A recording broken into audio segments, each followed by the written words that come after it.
আসসালামু আলাইকুম আরহামতুল্লাহ। সুপ্রিয় দিশারি পথের দর্শক মণ্ডলী, আশা করি মহান রব্বুল আলামিনের অশেষ মেহেরবানি ও দয়ায় আপনারা সবাই ভালো আছেন। বছর ঘুরে আবার চলে এলো সিয়াম সাধনার মাস মাহে রমজান।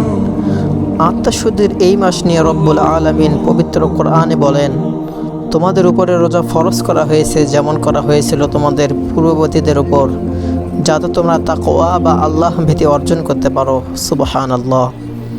প্রিয় দর্শক, রোজা আমাদের উপর ফরজ করা হয়েছে আত্মশুদ্ধির জন্য।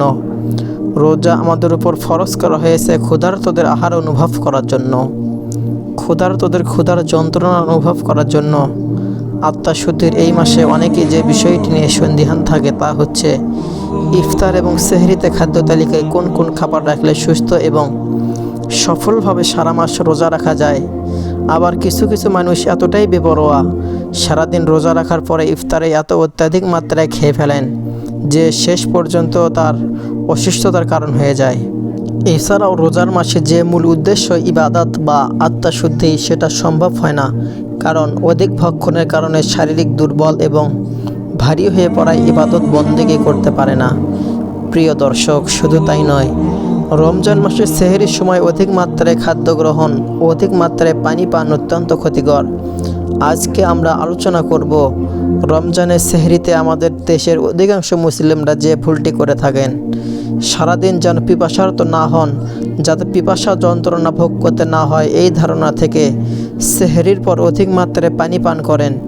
যতটুকু প্রয়োজন তার থেকে বেশি, এমনকি অনেক বেশি পানি পান করে ফেলেন। প্রথমত, সকলের খেয়াল রাখা উচিত, সুস্বাস্থ্য রক্ষার্থে ইফতার এবং সেহরি উভয়ই সমান গুরুত্বপূর্ণ।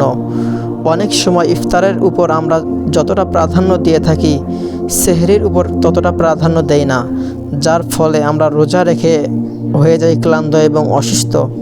আসুন প্রিয় দর্শক, আজকে আমরা জানব সেহরিতে অধিক পরিমাণ খাদ্য গ্রহণ এবং বেশি পরিমাণে পানি পান আমাদের শরীরে কী ক্ষতি নিয়ে আসতে পারে। প্রিয় দর্শক, সেহরিতে কখনই ক্যাফেইন ড্রিঙ্কস খাবেন না, অর্থাৎ চা কফি খাওয়া থেকে বিরত থাকতে হবে। ক্যাফেইন সমৃদ্ধ পানীয় আপনার তৃষ্ণা এবং শরীরের তাপমাত্রাকে আরও বাড়িয়ে দেয়, যা সারাদিন আপনার অশান্তির কারণ হবে। রোজা রাখা অবস্থায় যেন ক্ষুধা না লাগে, এজন্য অনেক সেহরিতে অনেক ভারী খাবার খেয়ে থাকেন, যা কখনই করা উচিত না। এটা করলে আপনার পাকস্থলীর উপর চাপ পড়বে অতিরিক্ত এবং সারাদিন আপনি পিপাসার্ত হবেন। যেমন চর্বিযুক্ত খাবার, খাসির মাংস, গরুর মাংস খুব বেশি পরিমাণে একেবারে খাওয়া উচিত নয়।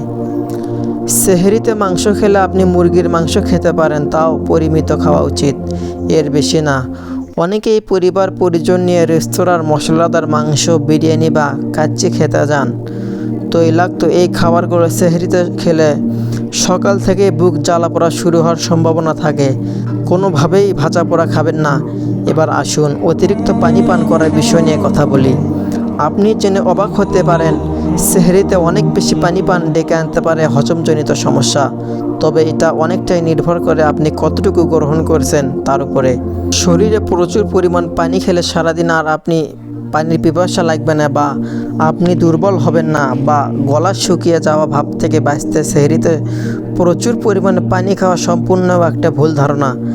প্রিয় দর্শক, আপনি জেনে অবাক হবেন, যদি সেহরিতে আপনি প্রচুর পরিমাণে পানি পান করেন, শরীরে উল্টো পানি শূন্যতা সৃষ্টি হবে।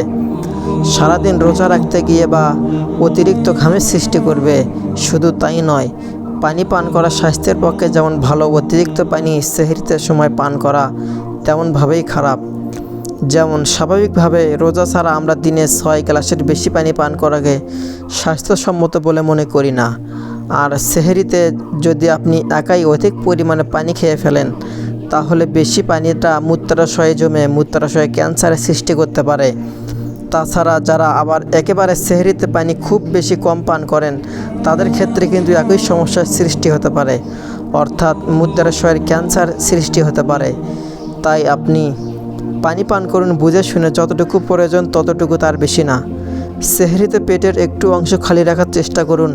তাই আসুন রাসূল সাল্লাল্লাহু আলাইহি সাল্লামের সুন্নাহ মোতাবেক সেহরি খাওয়ার চেষ্টা করি।